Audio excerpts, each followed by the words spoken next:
Malgré toutes les annonces qu'on a entendues très récemment, le clan Mbappé ne serait toujours pas convaincu par l'offre transmise par le Real Madrid. On voit tout ça dans cette vidéo. Salut à tous les gars, c'est Azial. Aujourd'hui, on se retrouve pour une nouvelle vidéo où on va parler du cas Mbappé. De toute façon, vous allez le voir aujourd'hui, il va y avoir plusieurs vidéos sur Mbappé parce que il y a tellement d'infos qui sont sorties, il y a tellement de choses à dire, mais vous allez voir, on va quand même parler de sujets plutôt différents.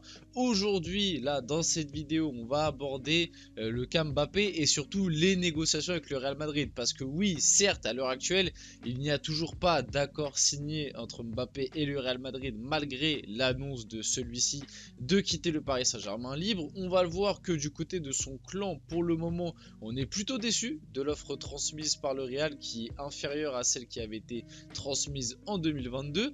Et donc, on va un petit peu développer sur les négociations entre le Real Madrid et Kylian Mbappé et aussi parler un petit peu de Mbappé, comment on va le remplacer du côté du PSG, etc. Et vous allez voir dans les autres vidéos, on parlera de sujets plutôt différents, notamment de ce que pense un petit peu l'opinion publique autour du passage de Mbappé au PSG, etc. Bref, avant que la vidéo commence, n'hésitez pas à liker, à commenter, à partager et à vous abonner, ça fait toujours plaisir et ça aide pour le développement de la chaîne. Et puis on peut y aller dès maintenant. Rentrons dans le vif du sujet. Plusieurs personnes influentes de l'entourage de Kylian Mbappé ne sont pas convaincues par l'offre du Real Madrid malgré le souhait du joueur d'y aller. L'offre actuelle des merengues est inférieure à celle de 2022. Florentino Pérez estime une fois de plus avoir fait ce qu'il fallait pour le convaincre. Le Real Madrid peut faire de Mbappé le joueur le mieux payé du club, mais selon son entourage, ne pourra pas s'aligner à d'autres prétendants ou au Paris Saint-Germain. Pour l'instant, le joueur n'a communiqué aucune décision, tant au Real Madrid qu'au PSG. Bon, ça a évolué. Je pense que ça ne vous est pas passé inaperçu qu'il a annoncé officiellement, ça y est, qu'il allait quitter le PSG. J'en ai fait une vidéo qui est sortie hier. Si vous voulez, je peux remettre une petite pièce dans le jukebox. Là, en ce moment, je suis lancé. Le jukebox tourne. Donc, si vous voulez, là, je peux renvoyer. Grosso modo, en fait, je vais me répéter. Parce que certains, peut-être hier, n'ont pas compris. Je dis pas qu'Mbappé devait faire toute sa carrière au PSG. Je dis pas qu'Mbappé appartient au PSG. Je dis pas. Voilà, tout ça, je l'ai bien compris. Pareil, je le sais, on le savait tous que un jour ou l'autre, ça allait arriver, que Mbappé, un jour ou l'autre, il allait partir du PSG pour rejoindre le Real Madrid parce que c'était quelque chose dont on avait connaissance depuis 2017. Depuis 2017, on entendait ça, depuis 2017, il y avait des rumeurs, donc forcément qu'un jour ou l'autre, ça allait arriver. Moi, je le dis, je le répète, les choses qui me déçoivent avec Mbappé et son passage au PSG, c'est son attitude. Sur les 7 ans, tu peux quasiment chaque année ressortir, ou en tout cas, vas-y, à partir de 2019, vas-y, on va dire que les 2 premières saisons, c'était très bien. Mais à partir de 2019, tu peux ressortir vraiment, mais chaque année, des trucs qu'il a fait qui sont soit à l'encontre du club, soit à l'encontre de ses coéquipiers, soit pour se mettre en avant lui, ne pas penser au collectif. Bref, vous voyez de quoi je parle. Moi, je trouve qu'Mbappé a quand même été pendant la plupart du temps dans son passage au PSG très égoïste et a beaucoup fait passer sa petite personne et son individualité avant le collectif ou le club, même quand il n'avait pas autant de pouvoir que le club lui a donné sur la fin. On s'en rappelle, hein, en 2019 il est quand même venu faire pas une interview, mais remise de trophée UNFP. Il arrive, la première chose qu'il dit c'est j'aimerais avoir plus de responsabilités, que ce soit ici ou ailleurs. Voilà, c'est-à-dire que dès 2019, hein, et en 2019, il n'avait pas le pouvoir qu'il avait qu'il a là actuellement au PSG. Donc c'est même pas une question de pouvoir, c'est que il a toujours été comme ça. Moi, je suis énormément déçu de cette attitude-là de Mbappé.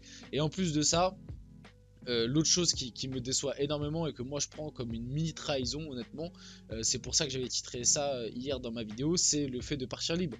Je suis désolé, ne me sortez pas l'excuse de oui mais il avait pas le choix, oui mais il a le droit d'honorer son contrat, oui mais il va rendre 80 millions de primes au PSG. Les 80 millions de primes au PSG il les rend parce qu'il a pris un coup de pression cet été et que sinon il allait rester au loft. C'est pour ça qu'il les rend, c'est pas parce qu'il va partir libre, ne mélangez pas tout. De deux, tu peux t'asseoir autour d'une table avec entre quatre yeux avec Nasser, lui dire je prolonge, ou alors l'été dernier tu avais quand même une option de prolongation dans ton contrat. Tu pouvais très bien dire à Nasser, j'active cette option de prolongation, mais par contre, je veux un bon de sortie garanti, un truc écrit, noir sur blanc. Vous vous mettez d'accord entre toi, le Real Madrid, et je veux un truc écrit noir sur blanc qui fait que, ou sinon, je pars libre. Alors, vous allez me dire, peut-être que ça s'est passé en interne, mais en tout cas, c'est pas ce qui est ressorti dans les médias. Et j'ose imaginer que si Mbappé avait agi comme ça, ce serait ressorti dans les médias, vu comment les médias font tout pour embellir cette fin d'histoire de Kylian Mbappé. Donc pour moi, c'est que ça ne s'est pas fait, c'est que le joueur n'a pas voulu le faire, et que le joueur Mbappé savait très bien qu'en partant libre, ça allait simplifier son passage au Real Madrid, enfin son transfert au Real Madrid, et qu'en plus de ça, bah lui, individuellement parlant, il va prendre une grosse prime à la signature. Et oui, c'est très important. Donc bien évidemment qu'il préfère prendre une grosse prime à la signature que donner une indemnité de transfert à son club. Donc rien que pour tout ce que je viens d'expliquer, et encore je ne suis pas rentré dans les détails, je pense que vous pouvez comprendre que en tant que supporter parisien, on peut avoir la haine de cette fin d'histoire entre le PSG et Mbappé. Et pour moi, cette fin d'histoire là fait que Mbappé ne sera jamais la légende du PSG. Peut-être ce qu'il a voulu être à un moment. Pour moi, tu ne peux pas être la légende d'un club, ou en tout cas faire partie des grandes légendes d'un club et partir de cette manière-là. Pour moi, ce n'est pas possible. Et en plus de ça, tu n'as pas gagné le trophée qui manquait à ce club, la Ligue des Champions. Donc, le jour où un joueur, on espère, le jour où un joueur majeur le fera, bah tu passeras très très loin dans la hiérarchie derrière ce joueur-là ou ces joueurs-là. Bref, bon, revenons sur le cas principal. Maintenant que j'ai envoyé une pièce dans le jukebox, ça va être compliqué. Et pour moi aussi, cette info montre un peu que l'entourage de Mbappé, pas convaincu par l'offre du Real et tout, pour moi ça montre aussi qu'en 2022, lors de la prolongation, en fait, le choix de l'argent a énormément compté dans son entourage, hein. Et on le voit encore cette année, une partie de son entourage était plutôt chaud pour que le joueur reste du côté du PSG.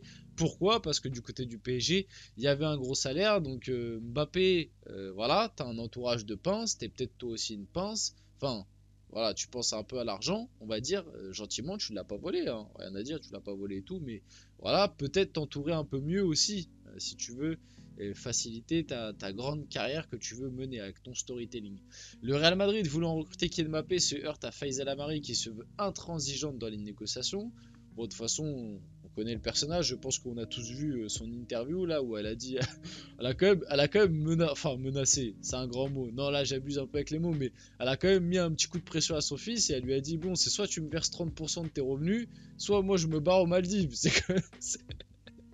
Bon, c'était pour... Factuellement, c'est pour une bonne cause, c'est pour l'association, mais c'est quand même une dinguerie de ce genre de déclaration-là. Et sachant qu'au début, elle lui a demandé 50%. Bref, bon, on connaît le personnage, les négociations entre le clan et le Real Madrid vont être très dures. Parce que mine de rien, là, on a l'impression que la saga et tout est finie. Alors oui, à touche, vraiment proche de la fin. Mais ouais, là, tu vas rentrer dans les négociations entre le Real et le clan Mbappé. Et je suis pas sûr que ce soit des choses si simples que ça à régler. Parce que je pense que là, comme Mbappé a annoncé sa décision qu'il allait quitter le PSG, je pense que du côté de Madrid, on commence à sauter et tout. On se dit, ah, ça va être réglé en 2 temps, 3 mouvements. Peut-être pas. Je suis pas en train de dire qu'Mbappé va pas aller à Madrid. Pour moi, c'est sûr et certain qu'il va aller au Real, mais peut-être que les négociations vont durer et que le clan Mbappé va essayer un maximum de saigner le Real jusqu'au bout en termes de primes, de salaire et tout. Quand on voit comment ça a négocié avec le PSG, c'est pas non plus impossible. Selon Marca, le salaire net annuel que le Real Madrid proposerait à Kylian Mbappé est de 26 millions. Pour rappel, là à l'heure actuelle avec le PSG, il prend 70, hein, donc c'est une sacrée baisse de salaire. Cette rémunération qui sera la plus élevée de l'effectif et de l'histoire du club. Ça, sur l'histoire du club, je pense qu'il y a erreur, hein, parce que Cristiano Ronaldo, à l'époque où il était au Real, il prenait 40 millions, je crois, par an. Donc 26 millions, voilà, là il y a un problème. S'accompagnerait d'une prime à la signature de 130 millions. Donc à l'heure actuelle, selon Marca, l'offre du Real Madrid serait celle-là, donc 26 millions annuels et 130 millions de primes à la signature. Mais bon, il y a d'autres infos qui nous disent que Kylian Mbappé pourrait recevoir une prime à la signature estimée à 150 millions en rejoignant le Real Madrid cet été, les exigences financières de Kylian Mbappé pour tout club espérant le signer cet été. Donc ça, ce serait un petit peu, on va dire, la base qu'a planifié son clan, et c'est peut-être ce vers quoi va essayer de se rapprocher son clan pour la signature au Real Madrid. 50 millions de salaire par an, donc à l'heure actuelle le Real en propose 26, faudrait doubler la somme, ça va être compliqué. 120 millions de bonus à la signature et un bonus sur le droit à l'image. On se rappelle que Mbappé c'est quelqu'un qui surveille énormément ses droits à l'image et tout, et voilà, le Real Madrid a du mal à lâcher ce genre de truc, et on se rappelle qu'à l'époque ça parlait de ça et que Mbappé voulait avoir 50%. En tout cas, au PSG, il avait 50% de ses droits à l'image, et je crois que du côté du Real, il voulait avoir la même chose. Donc à voir comment tout ça va se dérouler. Et vite fait pour finir la vidéo, l'été dernier, l'Arabie Saoudite a fait une énorme offre à Federico Valverde.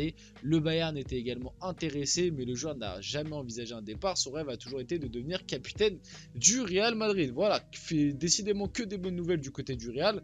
On va finir la vidéo là-dessus. J'espère que la vidéo vous a plu. Si c'est le cas, n'hésitez pas à la liker, à commenter, à partager, à vous abonner. Les gars, c'était Azial et on se retrouve très rapidement pour une prochaine vidéo.